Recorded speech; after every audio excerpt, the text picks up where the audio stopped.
အားလုံးမင်္ဂလာပါဒီနေ့ဦးစင်းတင်ပေးမယ့်အိတ်သက်သင်ခန်းစာကတော့ဆဲတစ်ခွက်ထဲဟိုသာတောက်ဖွင့်ပေးထားပြီးတော့ကျန်တဲ့ဆဲခွက်တွေအားလုံးကိုတောက်ကတ်ထားတဲ့သင်ခန်းစာနဲ့ဖော်မြူလာတွေကိုဖွက်ထားတဲ့သင်ခန်းစာပါဒီသင်ခန်းစာကိုမသိခင်အရင်ဆုံး format တဲ့ dialog box ရဲ့ shortcut key တွေနဲ့နေရာတွေကိုပြောပြပါမယ် format တဲ့ dialog box ကိုယူဖို့အတွက်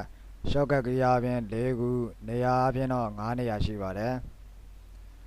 shortcut key တွေကတော့ control 1 control shift F control shift B ပြီးရင် shift F တန်းပါနေရာတွေကတော့ home tab font group dialog box launcher home tab alignment group dialog box launcher home tab number group dialog box launcher home tab format set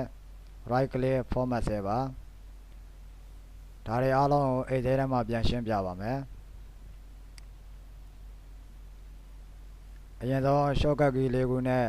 format တဲ့ dialog box ကိုယူကြည့်ပါမယ်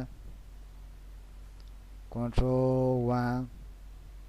ဒါဆိုလို့ရင် format တဲ့ dialog box ကျလာပါပြီ control shift F control shift B shift F တန်း shift F တန်းနဲ့မှာ format တဲ့ dialog box ပါဒါဆိုလို့ရှိရင် shortcut key 4ခုပြီးသွားပါပြီနေရာ5ခုကိုပြောပြပါမယ်ဒီအပေါ်ဆုံးမှာရှိနေတာတွေကိုတက်လို့ခေါ်ပါတယ်စလုံးပေါင်းကတော့ TAP ပါဒီအောက်မှာရှိတာလေးတွေကိုတော့ group လို့ခေါ်ပါတယ်ဒါဆိုလို့ရင် font group alignment group number group ပါဒါလေးတွေကိုတော့ dialog box launcher လို့ခေါ်ပါတယ်font group မှာရှိတာမလို့ font group dialog box launcher ပါနှိပ်ကြည့်လိုက်ပါဒါဆိုလို့ရင် format တဲ့ dialog box ကျလာပါပြီ alignment group dialog box launcher ပါ number group dialog box launcher ပါ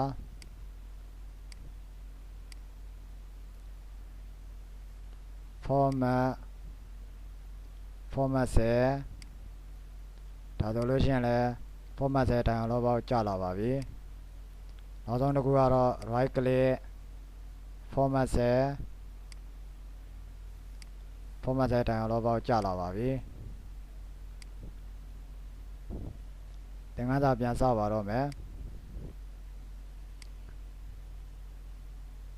ဆဲခွက်တွေအားလုံးကို select မှတ်ဖို့အတွက် control A ကိုနှိပ်ပါပြီးရင် format တဲ့ dialog box ကိုယူဖို့အတွက် control 1ကိုနှိပ်ပါ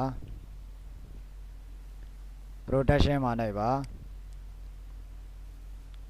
lock မှာအမှန်ရှိပေးလိုက်ပါ lock မှာအမှန်ရှိပေးလိုက်ပြီဆိုတာနဲ့ဆဲခွက်တွေအားလုံးကိုတောက်ခတ်သွားပါပြီ password ထည့်ပြီးတာနဲ့ဘာမှလုပ်လို့မရတော့ပါဘူးပြီးရင် heading မှာအမှန်ရှိပေးလိုက်ပါ heading မှာအမှန်ရှိပေးလိုက်ပြီဆိုတာနဲ့ဆဲခွက်တွေအားလုံးထဲမှာပါတဲ့ formula တွေကိုဖွက်သွားပါပြီပြီးရင် OK မှာနှိပ်ပါဒီဆဲခွက်တွေအားလုံးထဲမှာကိုတောက်ဖွင့်ပေးထားခြင်းနဲ့ဆဲခွက်တစ်ခုရှိတယ်ဆိုလို့ရင်အဲ့ဒီဆဲခွက်ပေါ်မှာမောင်းနဲ့တစ်ချက်နှိပ်ပါဦးစင်းကတော့ A2 ဆဲခွက်ကိုတောက်ဖွင့်ပေးလိုက်ပါမယ်ပြီးရင် format တဲ့ dialog box ကိုယူဖို့အတွက် control 1ကိုနှိပ်ပါ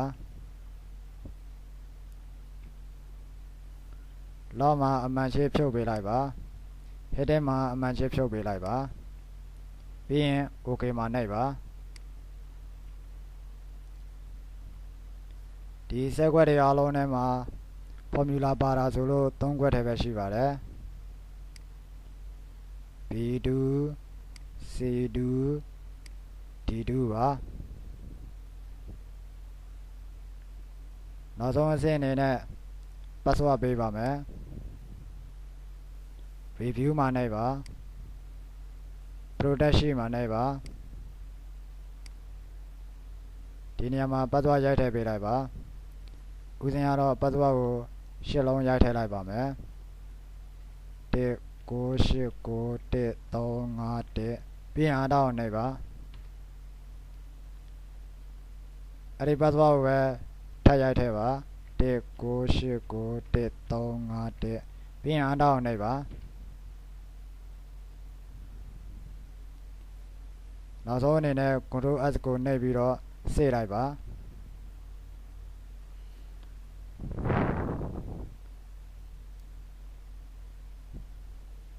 ပြီးရင် Ctrl W ကိုနှိပ်ပြီးတော့ပိတ်လိုက်ပါပြန်ဖွင့်ကြည့်လိုက်ပါမယ်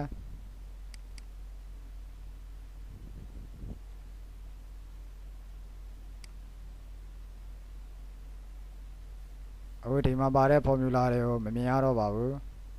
ဒီမှာလည်းမမြင်ရပါဘူးဒီမှာလည်းမမြင်ရပါဘူးအခုဒီစက်ခွက်တွေထဲမှာပါတဲ့စာတွေကိုဖြတ်ကြည့်လိုက်ပါဖြတ်လို့မရပါဘူးဒါတွေကိုလည်းဖြတ်ကြည့်လိုက်ပါမရပါဘူးဒါကိုလည်းဖြတ်ကြည့်လိုက်ပါမရပါဘူးတော့ဖွင့်ပေးထားတာဆိုလို့ A2 တစ်ခွက်တည်းပဲရှိပါတယ်အဲ့ဒီထဲမှာကိုယ့်ရဲ့မွေးသက်ဂရစ်ကိုရိုက်ထည့်ကြည့်လိုက်ပါဥပမာအားဖြင့်20ရက်1လ2000ပြည့်နှစ်ပြီးရင်အန်တာကိုနှိပ်ပါဒါဆိုအဖြေထွက်လာပါပြီဒီလောက်ဆိုတော့အားလုံးနားလည်မယ်လို့ထင်ပါတယ်